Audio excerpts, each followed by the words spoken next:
কি লিখছো বুঝি নাই। আচ্ছা, এটা এটা না খুব সুন্দর। হ্যাঁ, এই শাড়িটা, এই যে এটা অসম্ভব পরিমাণ সুন্দর। ও মাই গুডনেস, এটা না ব্লাউজ দিয়ে পরলে দারুণ লাগবে। আপু তোমার সাথে আগে আমাকে দেখেছি, অনেকদিন দেখি না তোমাকে, তোমাদেরকে একসাথে অনেক ভালো লাগে। আচ্ছা আপু, থ্যাংক ইউ সোহাগ ইসলাম আপু। সাউন্ড ঠিক আছে? আমার ফোনে কি হয়েছিল? আচ্ছা ঠিক আপু। সোহাগ ইসলাম আপু, যদি কিছু হয় আমি পাবলিকলি বলবো, বলেন, বলা কি ঠিক হবে? আপনার উত্তর দেন, আপনাদের উত্তরের সাথে আমি হচ্ছে কথা বলবো, ঠিক আছে? আমি কখনোই কোনো কিছু ঘটে গেলে বা কোনো কিছু হয়ে ইনস্ট্যান্ট এটা নিয়ে কথা বা চিৎকার চেঁচামেচি করা, অনেক কিছু করা পছন্দ করি না। সবকিছুর মধ্যে হচ্ছে যে তুমি কতটুকু কি করো সেটা সম্পূর্ণ তোমার ব্যাপার। তবে মানুষের এত কিউরিসিটি দেখে আমি আজকেও আখি ছোট বোনের সঙ্গে অনেকক্ষণ কথা হচ্ছিল, ও আসছিল যখন, অনেকক্ষণ কথা হয়েছে। তো ওকে আমি বলতেছিলাম যে একটা জিনিস দেখো, একটা সময় আমি আপনাদের সাথেও বলি, হ্যাঁ, একটা সময় ছিল যখন হচ্ছে আমি আমার পার্সোনাল আইডিতে কোনো একটা স্যাড সং দিতে পারতাম না, একটা স্টোরি শেয়ার করতে পারতাম না, কোনো কথা ভালো লাগলে সেটা শেয়ার করতে পারতাম না। অনেকে ইনবক্স করতো, ভাইয়ের সাথে কিছু হয়েছে, শ্বশুরবাড়িতে কিছু হয়েছে, কেউ কিছু বলছে, অমুকের সাথে কিছু হয়েছে, তোমার অমুক বোনের সাথে কিছু হয়েছে, এই ধরনের কোশ্চেন ছিল। হ্যাঁ, একটা সময়।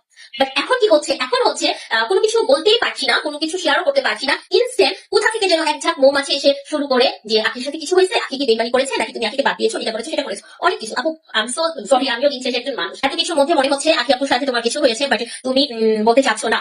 আচ্ছা, না আপু, এসব নিয়ে কথা না বলেন ডেফিনেটলি। হ্যাঁ, খুবই ভালো লাগবে। কি সারপ্রাইজ দিবা? আহারে আপু, সারপ্রাইজ দিতে গিয়ে দিতে পারি না আজকে, না দিয়ে দিতাম। না দেখলে ভালো লাগে না, ক্যামেরা পিছনে না সামনে দেখবো, তারপরে শান্তি। থ্যাংক ইউ আপু।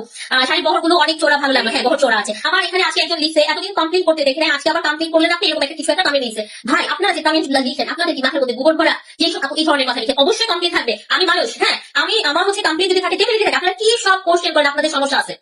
সব থেকে এই শাড়িটা ভালো লাগে, থ্যাংক ইউ। আমি আরেকটা কথা বলছি, যদি কখনো কোনো স্টেটাস দেই, কোনো কিছু দেই, আপনারা বুঝবেন, মানে না বুঝে আমেজ ধরে করবেন না। হ্যাঁ, শুধু একজনকে নিয়ে করে থাকলে তো কাশফিয়াস কালেকশন চলবে না, কাশফিয়াস কালেকশন তার নিজের গতিতে আগাতে হবে, ঠিক আছে? সো এই হচ্ছে ব্যাপার। ইভেন আমার কাছে হচ্ছে লাস্ট কিছুদিন ধরে আরেকজনের নাম আপনারা প্রচুর ইনবক্স করছেন, আমাকে রিকোয়েস্ট করছেন, আপু আপুকে নিয়ে আসেন, নিয়ে আসেন, নিয়ে আসেন। আপু নিয়ে তো আসা যায় অনেককেই। হ্যাঁ, তো একটা বুঝে শুনে তো আসলে আগাতে হবে, ঠিক না? তো যাই হোক, আপনাদের ভালোবাসা কাশফিয়াস কালেকশনের প্রতি থাকুক, ভরসাটা থাকুক। Kashfia's collection best. Thank you so much. যারা ভালোবাসেন তারা দোয়া করবেন, ঠিক আছে? টুকু বলবো আপুরা, যারা প্রোডাক্ট নিচ্ছেন, আপনারা প্রোডাক্টে ফোকাস দিবেন, প্রোডাক্ট নিয়ে কথা বলবেন।